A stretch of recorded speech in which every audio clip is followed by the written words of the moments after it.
So you are listening to NYC Radio Live. David Ellenbogen here. I am thrilled to speak with great author John P. Murphy.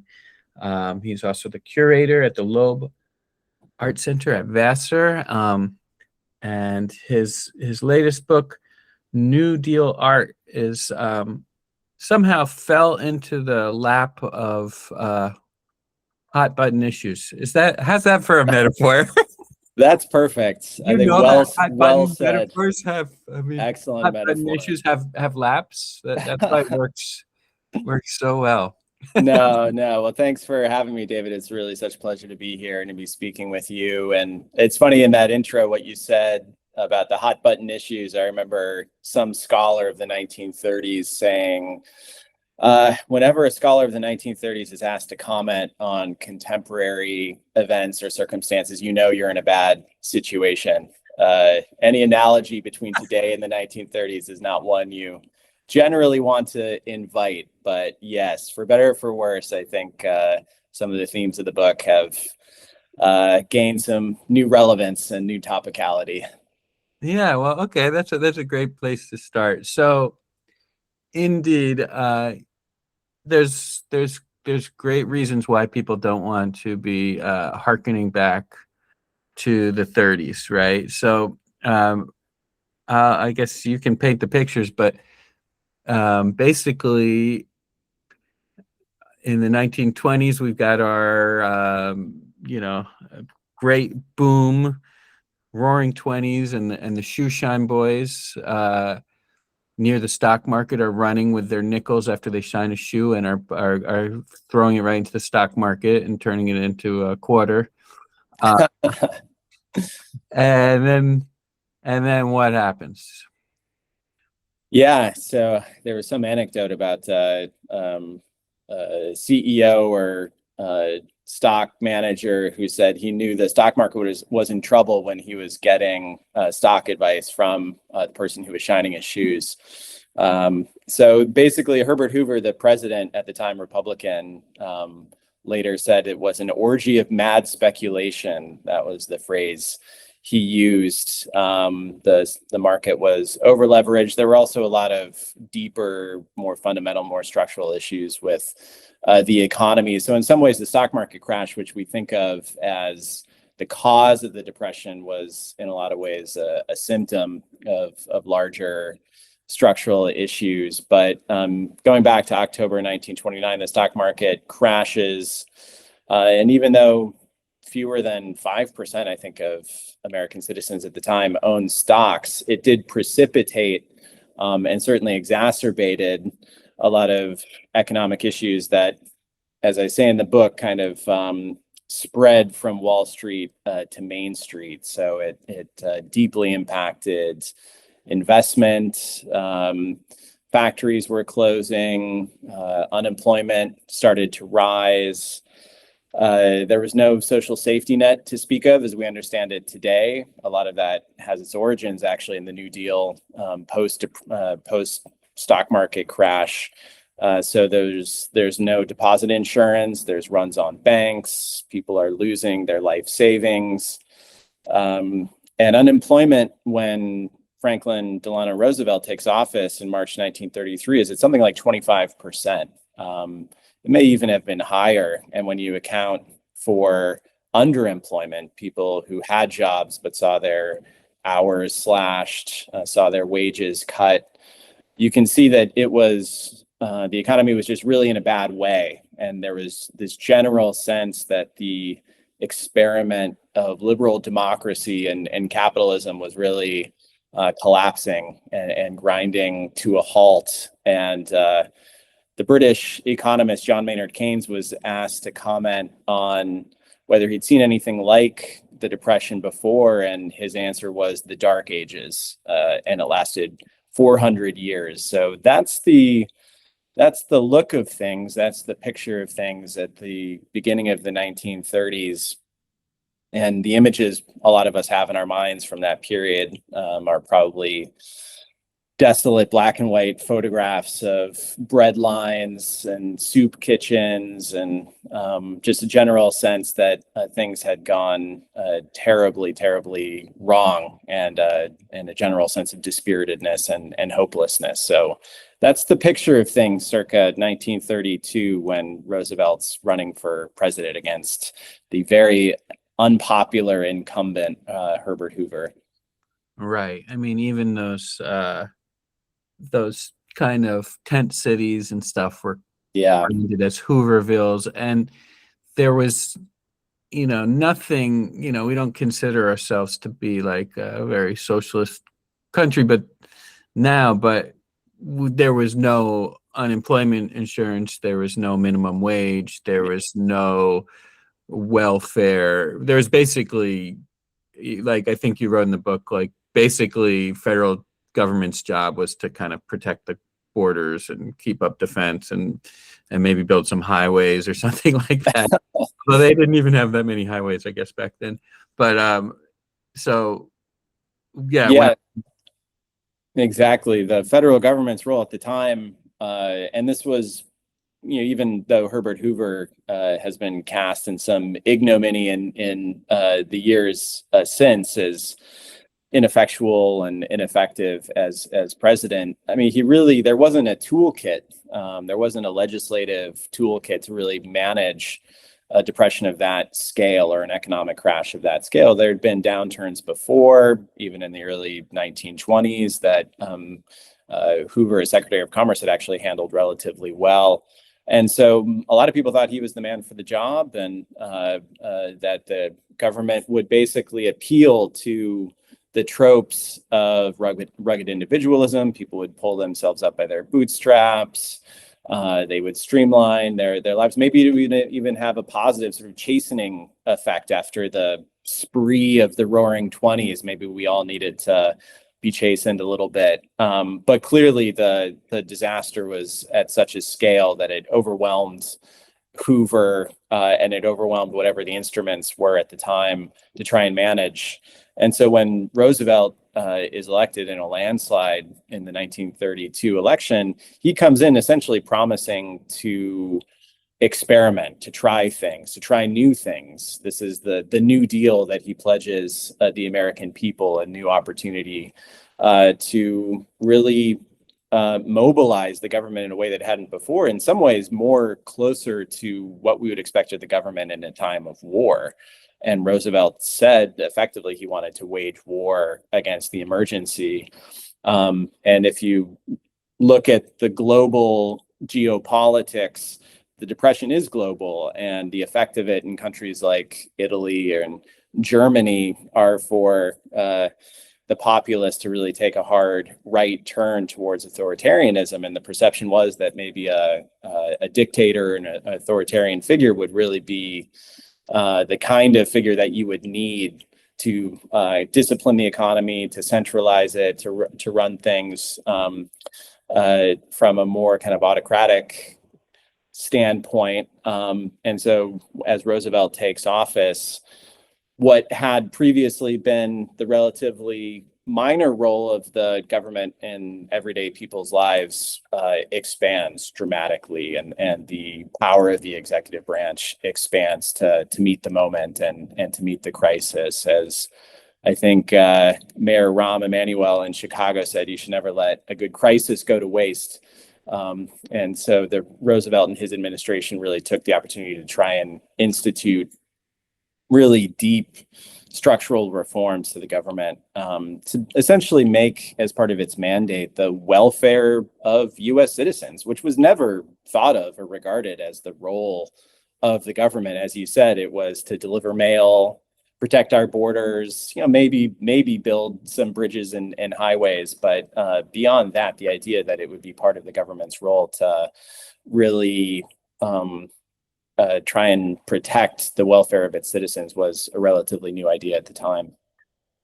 Yeah, and I guess part of where you come in is that the one of the solutions, as opposed to like our financial crisis in 2008, which obviously wasn't at the same kind of scale of bringing us back to the Dark Ages. But the solution was, and in 2008, was take the money and give it to the banks, because that's the most efficient way to kind of pump it back into the economy. And then, but the solution in the 1930s was actually like come up with a lot of programs and employ, people directly. Exactly. And this is where the famous first 100 days of Roosevelt in office has now become this new benchmark by which incoming presidents are measured, because, again, out of this crisis, Roosevelt calls a special session of Congress. And there's just this flurry of legislation to regulate the banking industry, which was on the verge of total collapse at the time, to try and prop up prices in agriculture, to stimulate the economy through, as you say, public work programs, putting people to work, directly employing them through the federal government. So all these initiatives that Roosevelt is taking, which, again, sort of these experiments, really trying new things, just throwing a lot of things at the wall to see what sticks, is something that is very different and is new in terms of the government's role in everyday lives. And one of the odd things about the New Deal, as the book covers, is that artists were a part of this recovery, or art and culture was imagined to be a part of the New Deal recovery, and the role that it could play in terms of helping kind of restore confidence in the state and in the economy and in liberal democracy writ large, was something that Roosevelt recognized. And prior to the New Deal, there had been, virtually no public role for artists to speak of, and virtually no subsidies for kind of large-scale art programs. And so that was another distinguishing characteristic of the New Deal programs, is that there would be this role assigned to creative workers, to musicians and to actors and to writers, to painters, to be a part of this groundswell of recovery, and groundswell of trying to generate a more optimistic sense of the future of the country, which, as I said, was pretty well on the ropes at the beginning of the decade. Yeah, and he wrote that, for these 10 years, I guess, 1933 to 1943, that is the first and last time that art was subsidized on a mass scale from the federal government. It's almost unthinkable today. I hate to tell my artist friends, I hate to break the news to them, that there was a time in American history when the government actually took on this role of directly subsidizing art. I mean, literally cutting paychecks to artists to deliver works of art that became the property of the U.S. government. And again, it's important to recognize, as we were talking about, that this is coming out of a period of total crisis and collapse. So the idea that they were willing to try new things and try different things was, part of the general New Deal philosophy. But yeah, the idea that artists would be enlisted as part of this campaign to really restore confidence in the state and in the economy, and to offer what Roosevelt called a more abundant life for its citizens, also showed that in some ways, beyond just trying to get the economy on its feet, that was the immediate goal of a lot of the New Deal programs. There were these longer term structural ambitions of the New Deal programs as well. And I think one of them was to imagine a role for art and for culture, and to try and allow art to reach a broader mass of people than ever before. And I mean, really, previous to the 1930s, art in the United States really did cater to a pretty small portion of the population. You had to have means, you had to have resources. They were limited mostly to big cities. You might be able to go to the Met in New York or the Art Institute of Chicago. The sort of cultural economy depended on the noblesse oblige of robber barons acquiring old master paintings and then generously making them available to the hoi polloi to go visit. So the idea that art and culture would be something broadly accessible or broadly available to people where they lived, where they worked, outside of big cities all over the country was a pretty radical idea. I think it's still a radical idea, and it's one of the things that I think the New Deal art programs throws down as a gauntlet to us in the present, really, is to imagine that there was a time when art and culture were seen, I say in the book, as something equivalent to a kind of public resource like clean water, like free public education, like electricity, that shouldn't be the exclusive purview of people who have the resources to enjoy it, but is really a public good that should be available to all. And that idea was a radical one then, and I think remains a radical one today. And the people who were the administrators who were trying to reach the masses, of course, the way things work, they weren't actually members of the masses themselves, right? A lot of these were elite people, and they were kind of probably projecting their concepts of what, Joe Average was looking for in art. Absolutely. No, that's totally right. And they were, I should say, the programs were very heterogeneous. I mean, we tend to think of WPA art as the big umbrella under which a lot of this work was made, but there were different programs, there were different initiatives. They had different priorities, as you say, depending on the interests and priorities of the administrators. I mean, what was interesting was there were some top-down initiatives where, as you say, the administrators came from privileged backgrounds, went to Ivy League schools, and similarly had a kind of noblesse oblige sense of we want to really elevate the public taste of the American people. And so one of the programs was the Treasury section of Fine Arts, which we probably know today, or you would recognize today, from the post office murals that are still visible in a lot of communities around the country.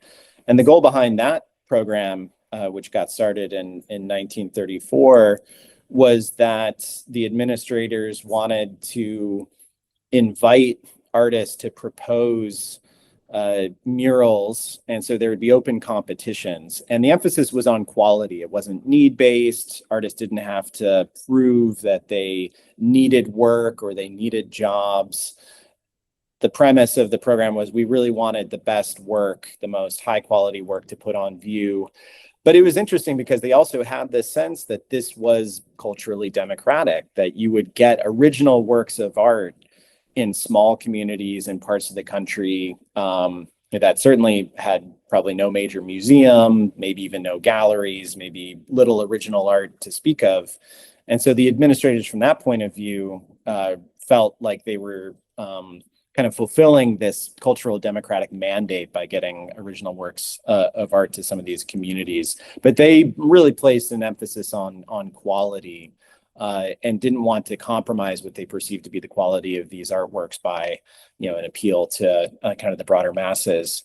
But then the WPA art program, the Federal Art Project, which is kind of synonymous with the New Deal, that was a work relief program that was designed to put people who needed jobs to work in what was seen to be useful occupation. So we think of the WPA as the workers, some 8 million of them over the course of the life of the program. Those are the ones who were laying sidewalks and building bridges and hospitals and schools. And so the Federal Art Project is part of the WPA program. And that was, the emphasis there was on quantity. We need to put as many people to work as possible and really get them off of what were called the relief rolls, the kind of unemployment rolls. So even within the New Deal art programs, you would have these conflicting ideas of how the state or how the US government could best serve the broader population, sometimes with an emphasis on quality, sometimes with an emphasis on quantity. But to your point, David, and I want to mention as well, even though we think of these as being kind of top-down administrative programs, a lot of activism on the part of artists, a lot of groundswell of support sort of from the bottom up, demanding from the government and demanding from state and federal officials that there needed to be these cultural programs. And so there tends to be a kind of mythical idea that it was Roosevelt's idea to have these programs. But I think it's important to note as well that there was a lot of advocacy on the part of just everyday working artists who were struggling, demanding basically of the government that artists be included in the relief program. So a little bit of both, a little bit of the top down and a little bit of the bottom up activism, I think were sort of coalescing together. Yeah. Well, first of all, I forgot to ask, but basically about how many artists would you say were kind of served or served in these programs? Like, yeah, so in the Federal Art Project, we think at its peak, there were about 5,000 artists who were employed in 1 year. Over the course of the life of the program, it may have been as many as 10,000 plus. So that was the WPA Federal Art Project. In terms of the post office murals I was mentioning, these murals for public buildings that was subsidized by the Treasury section of Fine Arts, we know of about 1,400 murals across the country, murals and sculptures. So that's sort of the broad number we're looking at. And important to note that that's by no means all the artists in the country who needed help. So even though I think we look to these programs as sort of a rare instance of public support for art and for culture, even in the 1930s, these programs were not meeting the broader need of artists who were out of work. So it was a huge step forward, and there had been nothing like it before. And for a period of time, the United States was arguably the largest patron of art in the world, and we haven't seen anything like it since. Even at the time, there were artists who needed work who weren't able to get onto the art programs. yeah. So when you talk about when you're saying some is need-based and some was really based on quality, one just small element that jumped out to me about the need-based, which is so unimaginable now, is that in those need-based programs, artists could get a surprise knock on the door, and administrators would make sure that their cupboards were actually empty to prove that they were destitute enough to qualify. That's right. And it's funny. And a lot of artists looked back, those who worked on the programs, and we should just pause to note that some of the artists who got their start on these programs include names like Jackson Pollock and Mark Rothko and Willem de Kooning and Alice Neal and Jacob Lawrence and Charles White. I mean, really, Isamu Noguchi, we're talking the preeminent American painters of the 20th century, many of whom looked back and credited their entire careers with the support that was given to them through the Federal Art Project in the 1930s. Willem de Kooning said he never thought of himself as an artist until the first time he got a paycheck from the government, really in that role, in that capacity. But at the same time, the Federal Art Project in particular, as I said, it's a relief program. It's part of the WPA. You have to prove you need work, which means you have to prove you're unemployed. And it also means you have to prove that you have no recourse whatsoever to family money, to savings, to stocks. You only one breadwinner per household. So if your partner has a job, you can't get a job. If your husband or wife has a job, you can't get a job on the WPA. So Ben Shahn, the great social realist artist, painter, and photographer, said that the Federal Art Project had an aura of poverty about it. And another artist said they were very acutely aware that they were part of the unemployed. So there was a stigma attached to it. There was a social stigma attached to being on the Federal Art Project. It meant you were suffering hard times. It meant you were unemployed. And at the same time, the flip side of that, and it's something I try and get into a little bit in the book, is that it allowed artists to make common cause with the working class, with the marginalized, with the disenfranchised, in a way that had never happened before, and I would argue probably hasn't happened since. I mean, the convergence in the 1930s of activist labor politics with art and culture is, I think, unprecedented,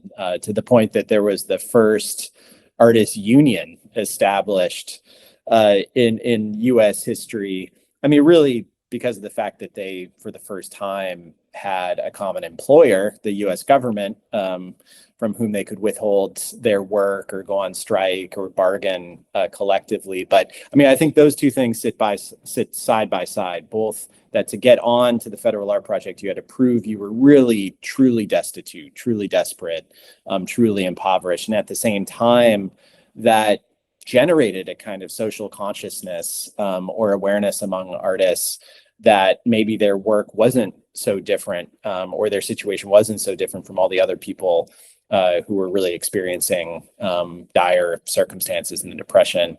And so that created this crucible, I think, of activism and solidarity that is, unusual, and I don't think has been repeated since.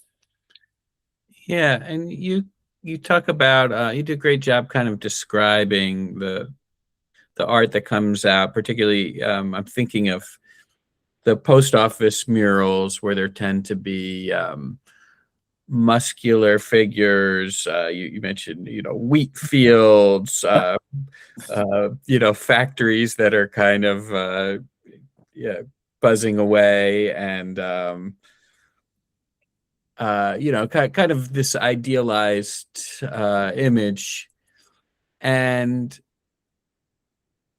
I guess there was unspoken rules and there were spoken rules about what was expected of this kind of art that was going to be coming from the patronage of the government. So what were these kind of expectations? Yeah, no, it's a great point, David. The expectations, as you say, spoken and unspoken, deliberately vague in some cases. Edward Bruce, who is himself a painter, but ends up the head of the Treasury section of Fine Arts in charge of commissioning these post office murals, says the American scene, that is the mandate. That is what we expect artists to represent in their work. And he adds, and within that scope, they're given total freedom. You paint whatever you want as long as it's the American scene. But as I say in the book, that's a little bit like Henry Ford saying you can have a car in any color as long as it's black. So the American scene is the mandate. Another administrator says no nudes, no dives, no social propaganda. Like those are the three. Beyond that, but American scene implies some expectations. It's probably going to be realistic. So abstract artists had a difficult time. This is the beginning of abstract art in the United States and the influence of European modernism. So those artists struggled to get a foothold. The American scene, but what scene, what picture, how do you view it? It ends up being, the expectation is that artists are making work for a patron. If the U.S. government is the patron, you have to appease that patron the same way you would a rich patron who expects a flattering portrait. So thriving factories, golden wheat fields, ennobled workers, all of these things become part of the vocabulary of New Deal art. It's interesting to me how much artists could get away with, even with those conditions kind of placed on them. So artists were I mean, there were African American artists like Aaron Douglas, who's commissioned to do murals for the Harlem Branch Library in New York.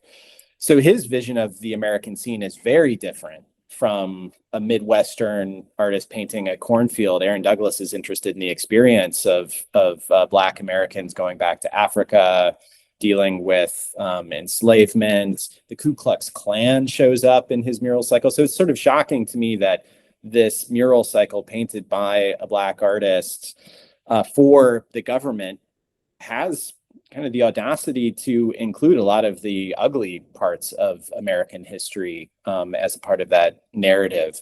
So even though there's a lot of, I think, very conventional, inoffensive scenes that are meant to be palatable to all ages, to all audiences, I was struck as I was researching the book and looking at different examples of all the different ways artists were trying to push the boundaries and test a little bit what the limits were of the expectation of just the American scene more broadly. Another example I give is of an artist sneaking Union buttons into the caps of the figures that he's representing in this mural, which would have been invisible in a small sketch that was approved by section officials. They approved the sketch, and then once you see it on large scale, you realize he's included these Union buttons, which would have been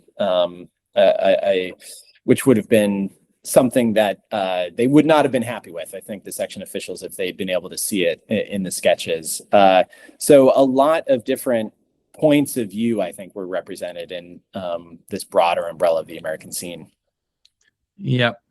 But I mean, there's even people sneaking in a daily worker, Yeah. something like that into a bookshelf or whatever newsstand. So I guess some artists are finding ways to be subversive within the expectations, but it's really fascinating to me that somehow abstraction itself was considered at that time off limits, un-American, European. Why do you think abstraction, abstract art was frowned upon and discouraged? Yeah, and I think it goes to that point you were making earlier, David, about the administrators assuming they knew what people would want to see. So I think there's just generally been the perception, and I'm not sure it doesn't still hold in some ways, that challenging art, avant-garde art, abstract art will just be unappealing or inaccessible to the broad public who want to see realistic scenes, narrative scenes, figurative scenes, recognizable scenes of history or labor or industry. So there's just the general sense that abstraction wouldn't be broadly appealing. So that was part of, I think, the logic of discouraging abstraction. It did somewhat depend on where you were working. In New York, there was broader latitude, and arguably one of the great figures of early abstraction in the United States, Stuart Davis, does an incredible mural that is intended for a housing project in Williamsburg. It's called Swing Landscape, and sort of hot pulsing colors, syncopated energies, very much thinking about how to visually transcribe the energy and intensity of jazz music, of hot jazz and swing. And he has a supervisor who is also a painter, who makes the argument to the Williamsburg housing project that abstraction will be soothing, will be decorative, will be something that after a long day of work at the factory, why would you want to come back to your apartment building and see a scene of a factory? That would be depressing. So they sort of make this sneaky argument that, don't worry, this isn't avant-garde or meant to be subversive or meant to be transgressive. We really want these scenes to be kind of colorful and soothing and abstract. But those really were the exceptions more than the rule. But the fact that there are examples of abstract art almost at all on the New Deal art programs is kind of an amazing thing, given the conditions of state-funded art in other countries, in Germany or in the Soviet Union, which is really mandating something like socialist realism in the Soviet Union. Germany infamously puts on a degenerate art exhibition to mock and ridicule modernist artists, often Jewish artists. I mean, there's no equivalent to that in the United States. There's this general sense that the administrators of these programs prefer artists to be making scenes that they're public property. They're meant to go up in high schools and in hospitals and in libraries. So the programs are only going to be as effective as the work is appealing to administrators of those kinds of institutions. So if you're a hospital superintendent or the head of a library and you go into a federal art project exhibition looking for work to put on view, the programs aren't going to be very effective if they're not finding anything that they like or that they think their audiences will want to see. So there's this constant negotiation between artists who want to push the envelope, who want to test new ideas, either in form or in content, and the administrators who are trying to negotiate where these things are going to end up as part of public government-funded property. And there's cases of censorship. I mean, there's outright cases where an artist, I'm thinking of Charles White in Chicago, for example, he's working in a very figurative style inspired by Mexican muralists like Diego Rivera. And he includes a scene of a lynching in this mural that is intended for a library on the South Side in Chicago. And the library superintendent just says, this isn't appropriate. I don't think this is fit for a library. And so the mural is rolled up, it's stowed away, and we don't know what happened to it. And it's a great loss for art history because it was a major early mural by one of the preeminent Black artists of the 20th century, and we just don't know what happened to it as a consequence of this kind of censorship. But you also can't entirely blame administrators for trying to negotiate these things between the artists and the broader public. So it's constantly something that is up for grabs. Right. They weren't wrong, because in some places, I think in the Midwest, when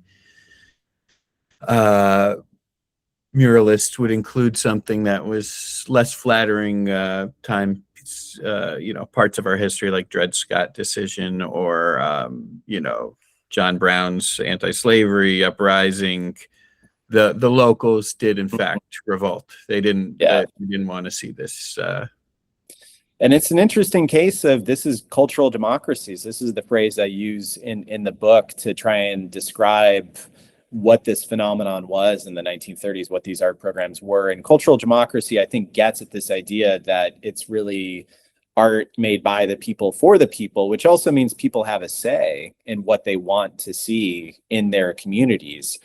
And it can be, we can perceive it to be either conservative and reactionary or liberal and progressive. I mean, there's Black communities that protest the depictions of African-American figures in some of these public murals. So there's activism around how audiences are being represented in the communities where they live. There's an example of a mural study by an artist named Fletcher Martin that's intended for a mining community. And he creates a very compelling and beautiful sketch of a mine accident, a figure who's stretched out on a stretcher who's being carried out by his fellow miners. And it's a very powerful image, but the audiences just say, we don't want to see this. This is traumatic for us. This is traumatic for our community. This isn't something we want on view in a public space. And so again, cultural democracy means that audiences have a say. And this is why New Deal art, when it comes up today, it's ongoing. This didn't just stop in the 1930s. It's a reminder that publicly funded art always was controversial. and challenged, and there was pushback, and it is today. I think in a recent example in 2019, there was a national firestorm over a mural cycle in a high school in San Francisco by an artist named Victor Arnautoff, on the life of George Washington. And it's an interesting case because Arnautoff was himself a leftist. He became a communist later, and he had the audacity at the time to portray Washington as a slave owner, as someone whose policies were complicit in native genocide, which also entailed showing on the walls of this high school scenes of enslaved Africans and dead Native Americans who were being walked over by the army or by the militia, and this was seen by audiences today to be challenging, to be triggering, to be kind of unacceptable, especially from a white artist. And so the school board in San Francisco voted unanimously to just paint it over, to effectively just destroy the murals. There was outcry, there was pushback, there was there were art historians, people who were upset, communities were upset, and so they sort of rolled back that initial decision to paint it over. I think now they're covered by a curtain and have a plaque to give it more context. But it's a good example of these things continue to present challenges for audiences because history is itself constantly being negotiated and renegotiated. Yeah, like one of the interesting things I think about the book is from the very beginning, there was pushback against this. And I'm looking at my notes, it says the pushback against the legislation. Oh, this is the legislation. Actually, people were trying to kind of make it permanent. Yeah. People were saying, well, they're not real art. An artist that's subsidized is not a real artist. A lot of them are communists. Well, I can't even read my notes actually, but basically a lot of the criticism, there you could see actually where they're coming from, because actually, having the federal government, as you said, as the sole employer of artists allowed them to have someone to bargain with. A lot of them were sympathetic with, and in the 30s, you could see the rationale of questioning capitalism itself, and were, radical, and a lot of the quality was, questionable. And I think, a lot of people said it's just not the government's role. Mm-hmm. This is, we're really stretching things here if we're saying that the government's role is to, where does it end? Mm-hmm. So to me, like an interesting element, obviously this is the cultural fault line.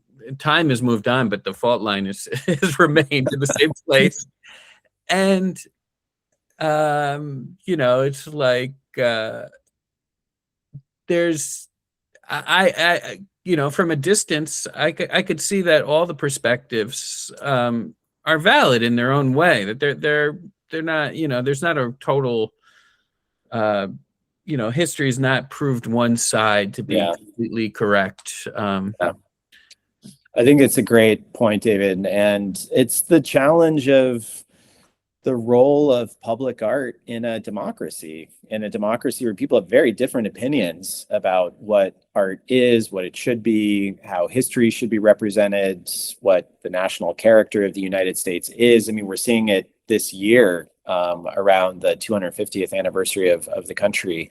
So I think that is a feature, not a bug, of democracy, that we're constantly debating these things and challenging these things and negotiating these things.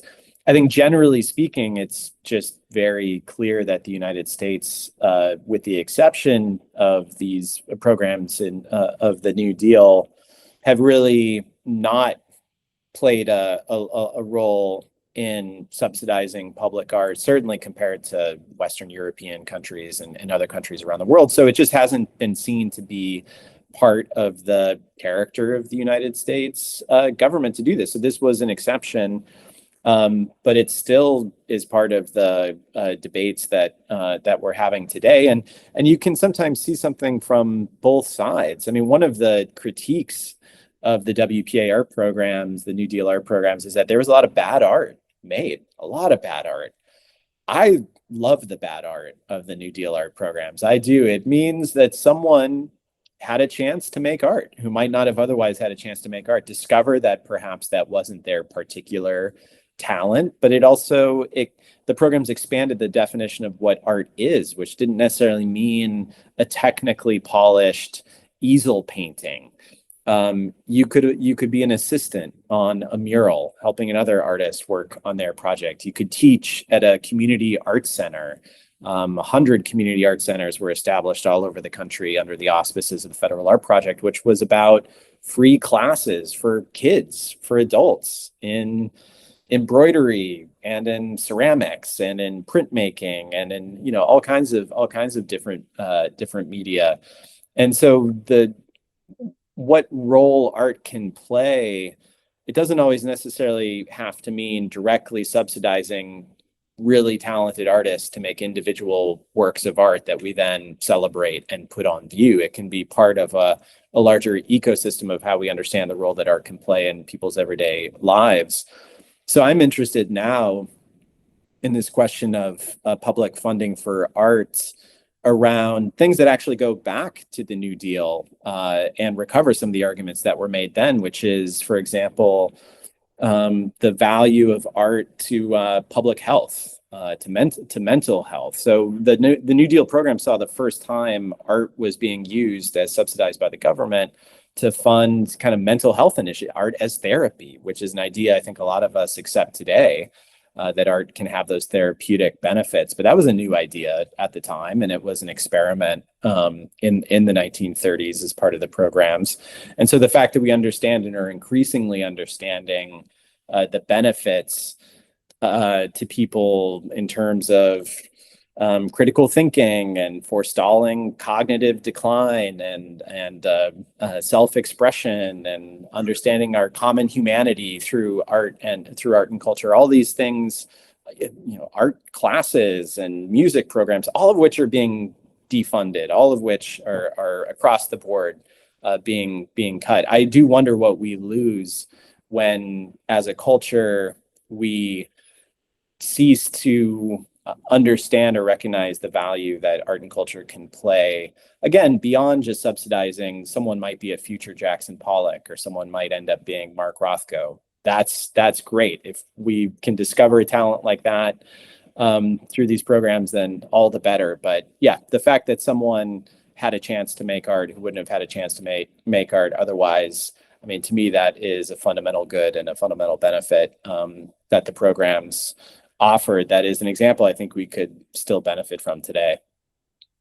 Yeah, and it all might come up today too if if things keep going in the way that they're going, and this techno-utopian future being told about comes along, and robots are doing a lot of the heavy lifting and AI is doing a lot of the heavy thinking.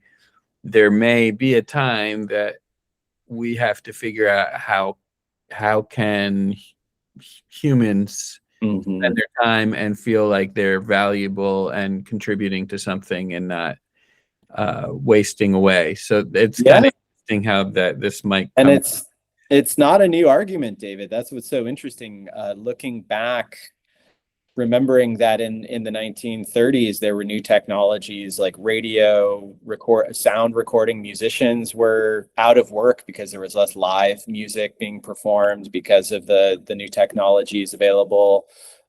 People had increasing leisure time. Union activism partially was galvanized around the 8-hour workday and the 40-hour work week. So one of the arguments that the administrators of the New Deal art programs made was exactly this argument. How are people going to spend their increasing leisure hours, and are they going to spend it productively? And do we have socially beneficial outlets for people to express themselves and to spend time together, and to pick up some craft or skill that they didn't have an opportunity to otherwise? So it's really interesting for me to hear now the arguments and anxieties around artificial intelligence, and what are we going to do when we're all out of work and robots are doing all the work.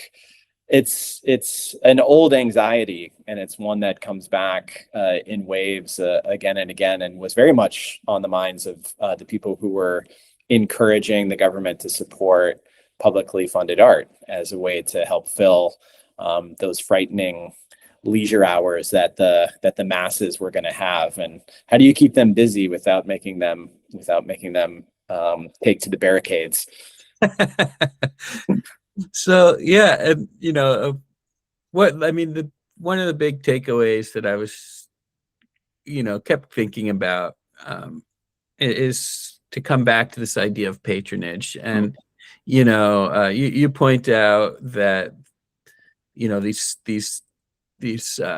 scenes of farms and factories that you'd see in the post offices, that the word corny actually dates back to the cornfields.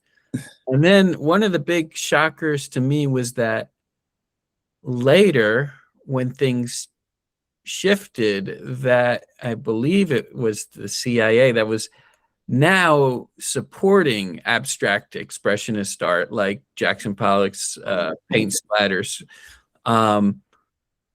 And they were supporting that because it was something that could never be dreamed of in the Soviet Union. So it was kind of somewhat of a psych op against they, na poo poo situation. Like, you can't do this, we can, so it's really interesting how, and then another book I was reading was saying that a similar program was supporting Schoenberg's like 12 tone music. I don't know if I meant to like check that out on on AI and make sure that that was correct, but basically they were in Europe supporting U.S. government was kind of bankrolling super abstract art, musical kind of concepts that were challenging our basic ideas of melody and harmony, because in a sense they might have been counter to maybe the fascist movements. But I don't know. Yeah. I know I rolled up a lot of points into one. No, isn't that so interesting? What's your David? Yeah, I don't know about Schoenberg, although that would scan, and I would love to know more about that, because you're right. It's not as though government support for art went away in the post-war period. And I think one way that the government indirectly supported the careers of artists was through the GI Bill, for example. So all the funding for returning veterans to go to school, so funding for higher education. Basically, the cultural economy shifts from the WPA and direct support for artists to this indirect support for higher education, and many artists end up teaching at universities and at schools, which is a sort of fascinating shift in and of itself. The CIA, the State Department, is surreptitiously funding touring exhibitions, little journals and magazines that are, as you say, pushing abstraction, abstract expressionism, avant-garde practice, basically as the expression of American individuality, American autonomy, American freedom. So the picture of Jackson Pollock in his jeans and his white t-shirt, looking like James Dean or Marlon Brando, splattering paint on a canvas, a kind of macho vision of rugged individualism, that is deliberately set against the vision of Soviet socialist realist homogeneity and conformity and propaganda. And that's really the period in which the art of the WPA in the 1930s and the New Deal art programs really becomes unfashionable. I think for a long time, there couldn't have been possibly a less fashionable thing to be working on than the art of the 1930s as a scholar or a curator or a historian. And I think it was really tarred with the brush of kind of Soviet socialist realism as part of this Cold War ideological battle. Now that we're in the post-Cold War period, it's interesting to teach New Deal art and find that so many students, I think, really resonate with the art of the 1930s because it was a moment of real openness to lots of different styles, lots of different media, and the diversity of the programs, which I've kind of alluded to, but would want to emphasize that there were Native Americans commissioned for major commissions on the New Deal art programs. African Americans, women had a much more preeminent role to play on the programs than they'd had professionally in the arts prior to the 1930s. Asian American artists. So the diversity of representation on the art programs and the opportunity for some of these artists to tell their specific stories, share their experiences. I mentioned Aaron Douglas, for example, Charles White, is something that is resonating, I think, for audiences today, and are happy to see that prior to everything being funneled through this narrow channel of mostly kind of white male abstract expressionists in the post-war period, the 30s really was a time of relative openness and inclusivity that we lost. That was I think a loss in the post-war period that we're now only starting to kind of recover that history. Interesting. Yeah, I mean, there was anti-discrimination clause baked into the whole program, which I guess opened the door. And unsurprisingly, these kind of marginalized groups do provide some of the most interesting and stimulating art of, that, at least in your book, some of the most exciting works that came through these programs. Yeah, so it's to me, it's just so interesting that there's these, I keep kind of coming back to this, but it's like, I think I like Jackson Pollock. I love the energy. I love being in those rooms where you're there.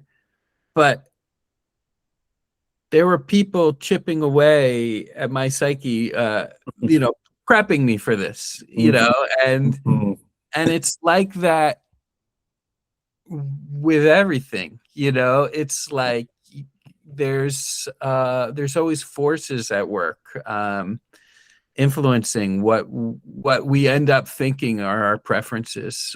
Yeah. Well, and I think I would make the point too, and I want to come clean as a lover of Jackson Pollock paintings as well, and Mark Rothko. I mean, these are incredibly powerful works of art, and so seeing it more as a continuity and not as a rupture. I mean, Jackson Pollock in 1943, one of his first big abstract paintings is for Peggy Guggenheim. It's called Mural. That's the title of it. And Jody Patterson, a scholar, has sort of argued that it wouldn't have happened without the New Deal, that Pollock would have made this monumental work for this patron that has the title Mural, that even visually kind of evokes these big mural frescoes and paintings from the 1930s. So even as Pollock might be rejecting or evolving or transitioning into a different mode, there's still remnants of it there. And it's interesting to think about the large scale and the kind of public scale. We're moving from small easel paintings to these big paintings that Pollock and Rothko and others do. That, to me, that's very clearly a legacy of the New Deal and this ambition or this aspiration for publicly scaled artworks. It's just, as you say, the economy shifts, the patronage system shifts, and it's not being funded by a broad public anymore for a broad public. It's shifting back to a private economy. And what did the Pollock painting just sell for at auction? $130 million or something. Is that what we spent? That may be an inaccurate number, but we're in that realm. I mean, yeah. realm of what these things cost. And so that is a very different conception of the value of art, as something that can only be purchased and enjoyed by a really small coterie of people. That's a far cry from what the New Deal art programs were intended for.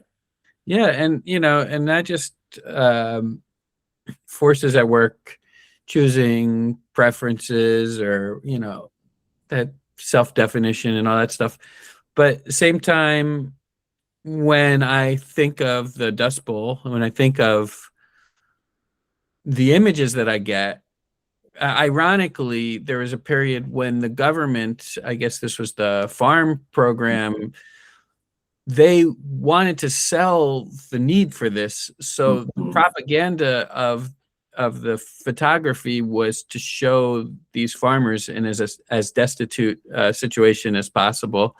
And that is the image that harkens back, as you said, when we think of the 1920s, we think of these black and whites. Yeah. Because of course they didn't have color photography, but it really works to have a bleak landscape. But these kind of pictures are etched into our minds of these,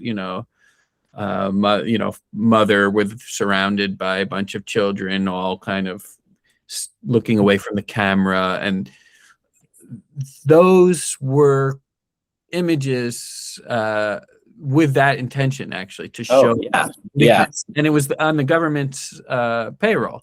He's on the government's payroll. Dorothea Lange doesn't shy away from the word propaganda at all. And it really raises the question of what propaganda is and how we understand it. A lot of artists at the time were being accused of making propaganda, leftist propaganda, or Dorothea Lange propaganda on behalf of New Deal agencies would remind their audiences that, the Sistine Chapel, commissioned by Medici popes. You can go back to the art of the pharaohs in Egypt, or the Parthenon in Greece, or Jacques-Louis David in the French Revolution making iconic, beautiful paintings on behalf of the Revolutionary Republic. So where does this line between art and propaganda begin and end? Lange essentially says propaganda is art for anything you really believe in strongly, that has a social message. And I think a lot of artists today are really wrestling with this question. We see how much inequality there is in the world, how many issues need attention, what progress might look like, in all the different ways we're being set back. And artists are asking themselves, is there a role that art can play in changing hearts and minds and moving the needle on progress in one way or another? And is that propaganda, if that is in fact the intention?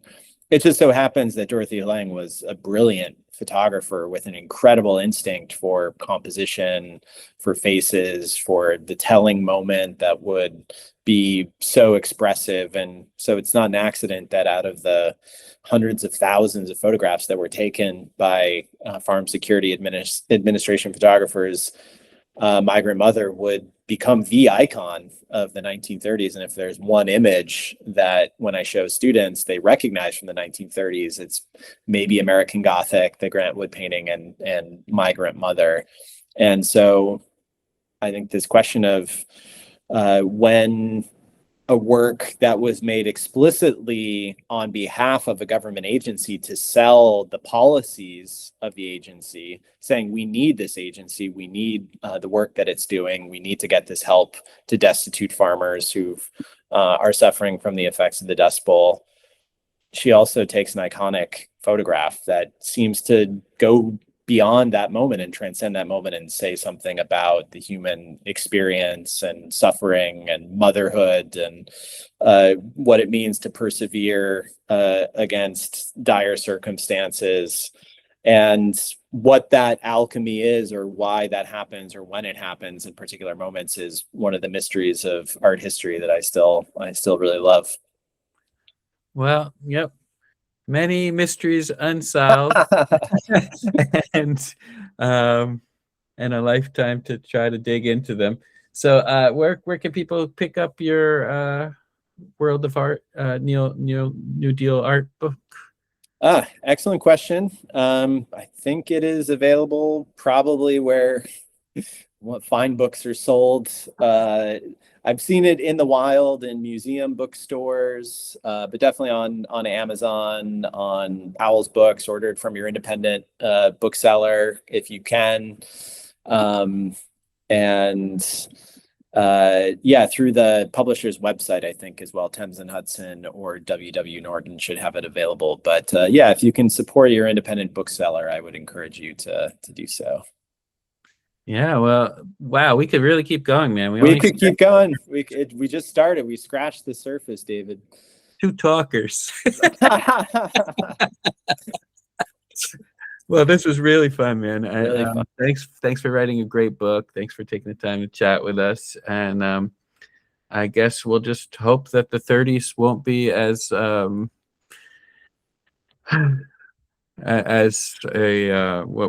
do you describe at the beginning, as relevant as if people keep asking me to comment on current events, we'll just continue to be in trouble. So let's hope we move to a place where the book is less topical and relevant. I'll actually be happy about that. Yeah. So, but no, I really appreciate it. Great conversation. Yeah, this was fun. Thanks for your time. Thank you.